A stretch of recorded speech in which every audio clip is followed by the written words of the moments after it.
your friends and family round done? Have you gotten this round done? They're creating the categories to be able to say no to 80% and focus on their sweet spot, right? As Okay. opposed to engaging you. Oh, we So should probably start, huh, and have this conversation. Yeah, I was going to say this is kind of valuable, and see it did hit live. I've already started, so I already kind of teased our way into guys. I think between Adelle's conversation with Michelle yesterday, and then with you, Joseph, and that's why I asked you to join. Is I feel like I'm going to get like a mini masterclass on the basics of investment and a successful use case, right, with Adelle's company Eterneva. So, are we ready to hit the afterglow, guys? Let's do some afterglow. Let's do it.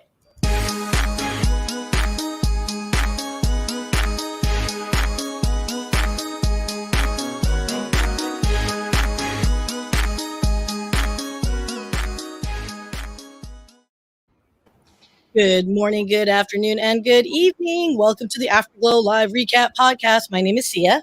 And I'm Erin Greger. And we are the co-hosts and also co-chairs of the Dallas chapter of Global Leaders Organization. Afterglow Live Recap is all about recapping the Business Acceleration 2.0 series. So Erin and I are going to have a lot of fun chatting about today's guest this week. It's Adelle Archer. She is the founder of Eterneva, which is a memorial or company around, I guess, oh my gosh, for the lack of a better term, it's like a memorial experience. End of life, yeah. End of life memorial experience. And the product is jewelry from ashes. So we wanted to have Mr. Joseph Barisonzi join us and bring him back. So welcome back, Joseph. Welcome back. I am so glad to be here. Just trying to keep up with Jonas on the number of frequent visits. Yeah. You two are like our Tom Hanks of, SNL kind of thing, right? Right. Well, I love this. I love this show. I love that you've kept it going. I love that Michelle is now mentioning it as part of the basic structure of GLO and the acceleration. I think it's a valuable resource. Well, thank you very much, sir. And, I do think that not everyone has every time or opportunity to listen to a fireside chat for a full hour. Now, granted, 30 minutes is even a shorter version of it, but at least maybe our conversations will maybe prompt someone to listen to the actual discussion itself and not just hearsay, if that makes sense. But either way, I think today's conversation will bring up some salient points. I have to say, full disclosure, I fangirled Adelle, as I always fangirl amazing people, but that's because Erin and I had interviewed Adelle already for a previous podcast called Innovation Calling. Erin, 2 years ago? Yeah, it was a while ago. And you guys were the ones that recommended to Michelle that we bring her on. Yes. And help make that. So I really, Michelle has this incredible network, but it's a generational network. It's her generation. And for those of us that are coming in with a different generational experience, bringing in CEOs like Adelle are just so valuable and so rich to the overall experience. And, obviously, we need to recognize that lots of her comments were within the context of her age and her experience, but there was also a lot of wisdom there and a lot of learning that can be derived. Yeah, I mean, just calling her out. I found her because she was on the Inc. 30 under 30, so she is young. To Joseph's point, I don't even know if she's hit 30 yet. I think she's 29. Yeah, so definitely a different perspective. Yeah. Well, what really struck me about Adelle more than anything, and then this is something where I'm not trying to say it's ageist or anything, but just simply the amount of experience she's had at such a young age. And then I looked her up on LinkedIn, and, her background is what you would kind of consider kind of traditional out of school, right? She got her a bachelor's, got into a marketing gig. And then in 2017, I believe she said was when things started, happening for her with her, mentor passing away. And that inspired her to look at, which I find fascinating, is how do you as a mentor get access to the ashes? So she clearly was very close to this mentor, and her experience of going to these diamond making, gem making type places, she felt was wanting, right? The experience for her was already devastating enough to lose a loved one, but then to be treated somewhat generically, I guess, for lack of a better term. I think that's, to me, that inspiration. And then for her to say, I'm going to start a business that, by the way, has a ginormous bar of entry. That kind of tells you a little bit about her personality, don't you think?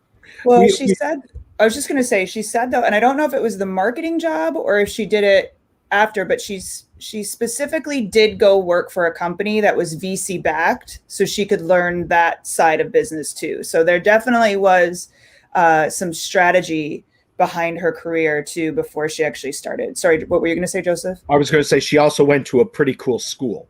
Yes. So she went to an MBA program that was very alternative, non-traditional MBA that went beyond the Harvard case study model into an experiential model. So they had to, every one of the professors was an active entrepreneur. So all of her professors, all of their students are living in this accelerator, incubator, creative space. Like, I wouldn't be surprised if this business started as a project in the school context. Yeah.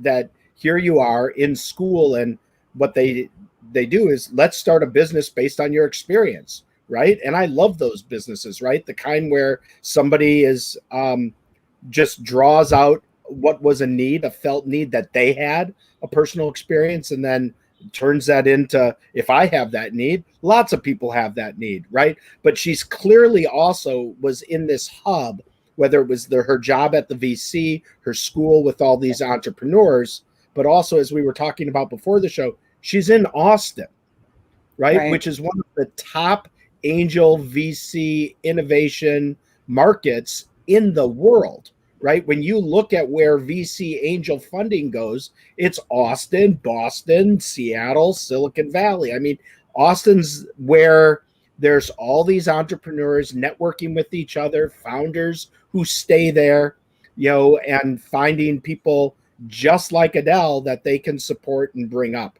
And it's really a huge testament to Austin and to her, connecting and being part of that. Yeah, no, I absolutely 100% agree, because I think we should touch on that, because we're not saying to diminish anybody's experience when they get funding. If you get funding, you're so much further ahead than everybody else, right? That doesn't or is trying to, right? But I think you made a point. You and I were chatting a little bit earlier, Joseph, and I don't want to do like bells and whistles and like flying unicorns and rainbows all the time when we're having these discussions. So the reality of it is not all entrepreneurs live in Austins of the world or LA or Silicon Valley, right? Where there's huge access to VC and angel investments. So with your background then, Joseph, what would you recommend for someone that's like maybe in like, Nebraska? No knock on the Husker, I think it's Nebraska people, but what if you're in the middle of what if you're like, middle of nowhere, right? Well, Minneapolis is not that Minneapolis is middle of nowhere, but it's not Silicon Valley, right? Yeah.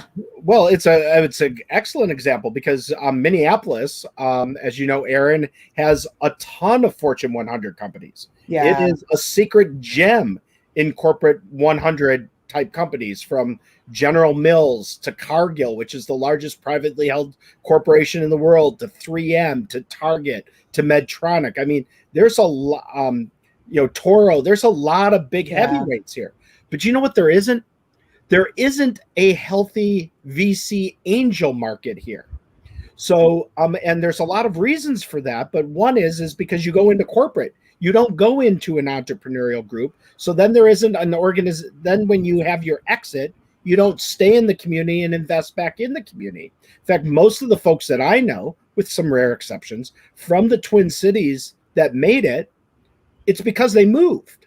They moved their company to San Francisco or to Seattle or to New York. So then when they made their exit, got their money, started thinking about reinvesting, they did it there. There's two guys, brilliant guys from St. Cloud, who moved back to St. Cloud after their exit and are trying to build a VC community there, but it's just their money, right? They're having a hard time getting to that critical mass. So if you're in, Appleton, Wisconsin, or if you're in, Omaha, Nebraska, or if you're in, Kansas City, Missouri, the idea that just go find a founder, become their mentor, ask them to introduce you to their investors is a fantastic path, but it's not going to prove as fertile for you, right? So what do we suggest in that So what situation? do you suggest? Well, I Go was going to ask too, in addition to that, Adele said she went and got money out of Silicon Valley because there was more, or not, maybe LA, California somewhere, because there was a more consumer or business to consumer investing there, right? So to that question, to add to see, is like, how hard is it if I am in Omaha, Nebraska, to contact somebody out in Silicon Valley or whatever and say, hey, I've got this product? Like, is that a huge feat, or is it possible? So it's absolutely possible. Everything is possible. It's expensive and Okay. it's time consuming. So think about all the flights you're going to take out there and the hotels that you're going to take when you're there and the dinners that you're going to be expected to pick up the tab. And, it becomes expensive. And you're competing against all the people that are there. It's kind of like, you want to make it in the music industry, but you're not going to move to Nashville, or you're not going to move to, not to mention Austin again, but Austin, you're not going to go to one of those hubs. Well, you can make it, but your expectations have got to be different, right? So I think that it's important to design a capital strategy which matches you as a person, your business and what your business's really needs are, and to acknowledge the market environment that you're in. The reason we worked so hard in 2011 to pass the Jobs Act to create crowdfunding was to open the opportunity for that small cap funding market for people anywhere to be able to attract investors from anywhere. That you don't have to be sitting across the table from them at a coffee shop in Palo Alto to make the connection. That you would be able to do that online, and Invest with GLO being one of those digital platforms that takes advantage of that kind of market opportunity. But it really requires some really custom thinking and creative thinking about what's going to work for your business. Inside GLO, we have the capital section, and the first of the 4 steps is collective IQ. And it's where I, Michelle, and others that know the membership network at GLO meet with you to figure out how to accelerate revenue and to really take advantage of the GLO network. A lot of that is often capital oriented. And one of the reoccurring themes is how does this company establish a relationship with its ecosystem, with its vendors, partners, and customers, such that they help fund the launch and scale of this business? How do you pre-sell product or even bring those vendors in to the cap table themselves? So when you're not in an environment where you can pick and choose based on personality what funders that you're going to get from a large pool, you really have to get into the creative use of things like crowdfunding, things like pre-sale, things like strategic partners with your vendors and customers. So it's almost as if you are familiar with this, Joseph. So I do want to do a little shout out here. This is one of the reasons why when we first met you, why GLO was so interesting for, to me and Aaron, right? Because it's not just simply a business membership organization. It's not just doing a bunch of happy hours together or meetups and whatnot. There's actual viable, tangible, actionable action items that we can do and share and collaborate as a community. And I think I do want to emphasize that why GLO matters. So if anyone's curious why Aaron and I and Joseph talk about GLO all the time, there's so much more to it. Check it out with GLO.com, you guys, seriously. Let's talk about a very specific example that happened during this GLO event. Right? About 3 months ago, we had a new member come in from the larger Pittsburgh area. They attended an online event before they were a member, right? We let them in through the Zoom. They got to be on live. And they met with, the speaker was doing a hot seat where they would start telling their business and the speaker would respond with real-time advice for their business. And we thought we would stump that speaker because we put Frank on, because Frank was running a traditional funeral home. And the speaker was used to high-tech companies and da-da-da. And he basically stumped the speaker. Do you remember that, Frank? Like, I do remember that whole, yeah. Came up with some stuff, but it was pretty lame. And Frank's running a funeral home, outside of Pittsburgh. It's a pretty traditional business, and he was looking for how to grow.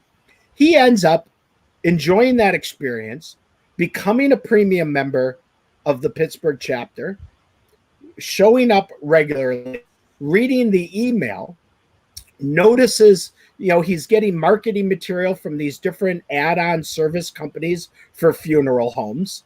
One of them he's looking at is whether he should do one of the carbon pennant things. And then he sees that our upcoming speaker is in his industry and is running that. So he accelerates his talk with their salesperson and signs up to become a distributor of them, which is going to have a huge transformative impact on his business. And then gets to come onto GLO, meet the CEO, talk to the CEO, go to the VIP room where I'm sure he dominated the conversation. Actually, no, he had so many questions. He didn't know which one to ask. He was very flustered. But what an incredible experience for him to meet the CEO of somebody who's leading, trailblazing a disruption of his industry, but opening the door for him to become part of that. I just thought, there's nothing that we could have done to help him raise capital for growth for a funeral home. Right. It's just not going to be there for him. But for him to open up a whole new product service line, she's fantastic that she expanded from e-commerce to working through the industry's existing distribution chains. Silicon Valley doesn't like that model. They want you to go direct, disrupt, disintermediate. That's where she started. She's pivoted. Now she sees an opportunity to really leverage and use this existing distribution network. Hats off to her. Hats off to him. And thank goodness we had GLO as a platform that helped connect them. I love that. It is a great story. And you're right. He was flustered, but I have a feeling because Adelle was so gracious. She's like, yeah, if you have questions, just reach out to me. But it's very similar to the tech vendor model, the reseller model. And I think you're right. Going from B to C and then here B to C, if you will, I think is extraordinary. And there's not a lot.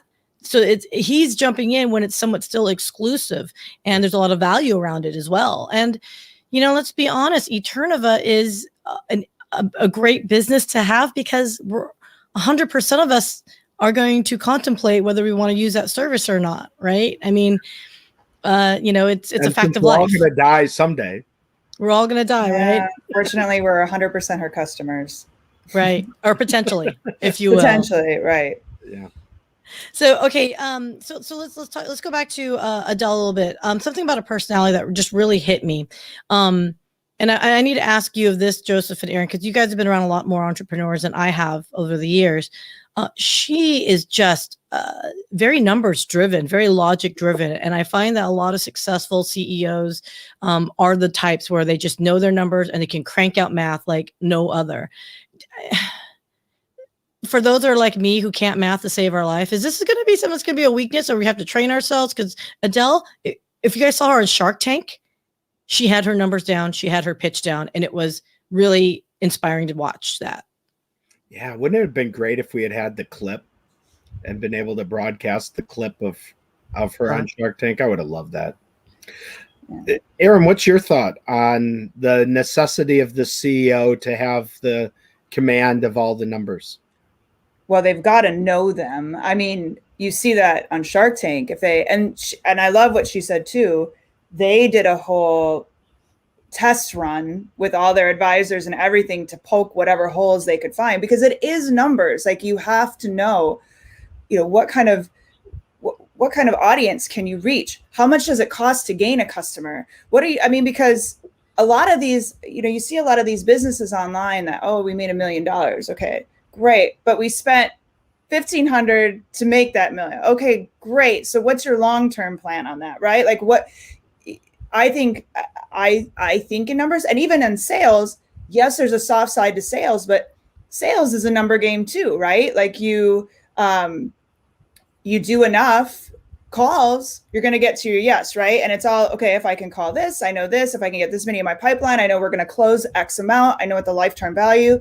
And the more you know your numbers, the more sufficiently you can run a business. That's the word. Sufficiently. Is that the right word? I don't know. Efficiently? Efficiently. Thank you. The other thing that we had was the ability to, with passion and conviction, communicate the value of her brand. So she was just an incredible spokesperson for her brand. And I think that it's fair to say that it is rare that you get that kind of extroverted communicator in the same package as the logical numbers person.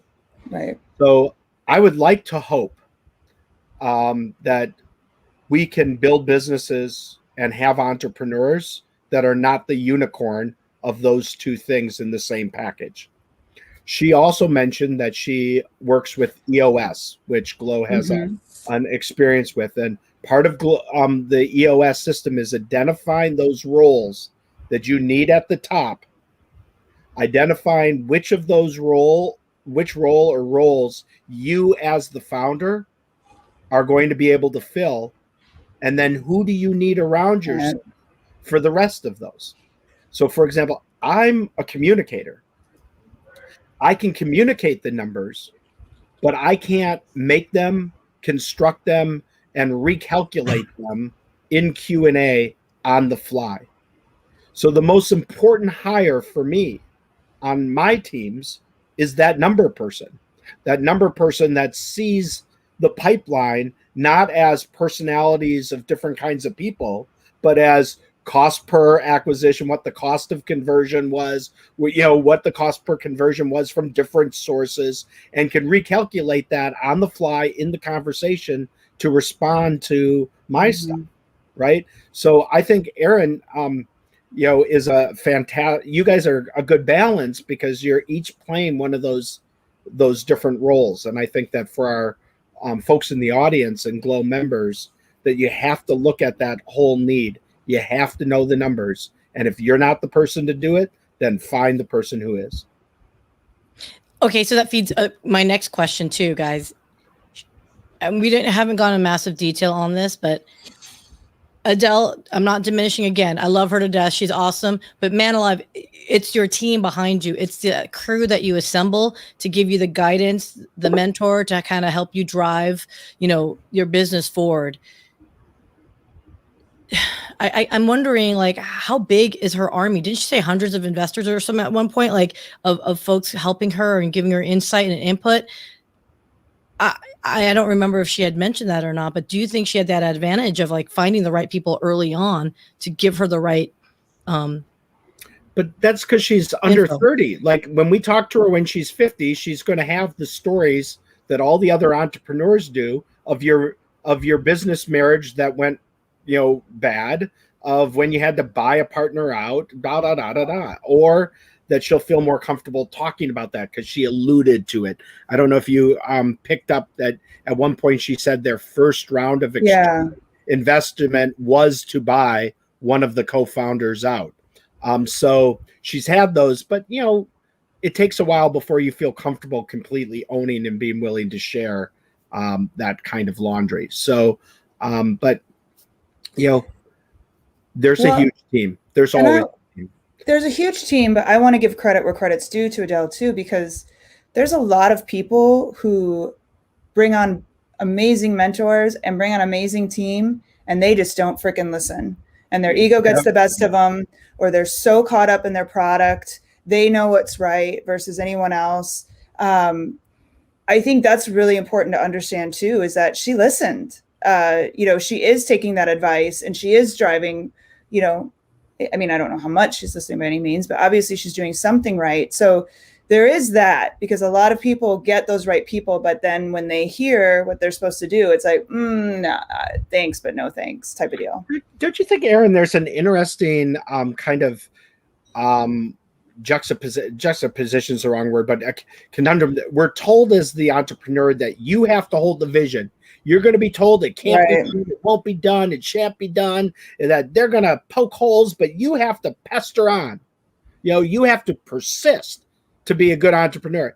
And then on the other side, we're like, you have to listen to everybody. You have to gain their feedback, So there's this weird fine line, right? And if you've been beat up, it's pretty natural to get defensive and say, well, I'm holding the vision. You just don't get it, right? But then to be open to it at a certain point of saying, well, if nobody I ever talk to gets it.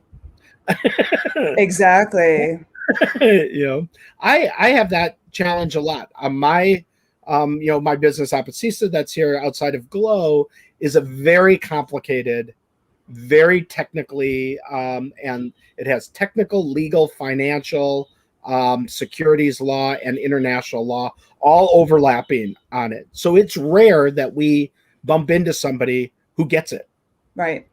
So everybody that we talk to gets a piece of it, but not all of it. And we have to figure out, it's really hard to honor the portion that they get, honor that the piece of it that they get, and hear the feedback from that. It's challenging, I think.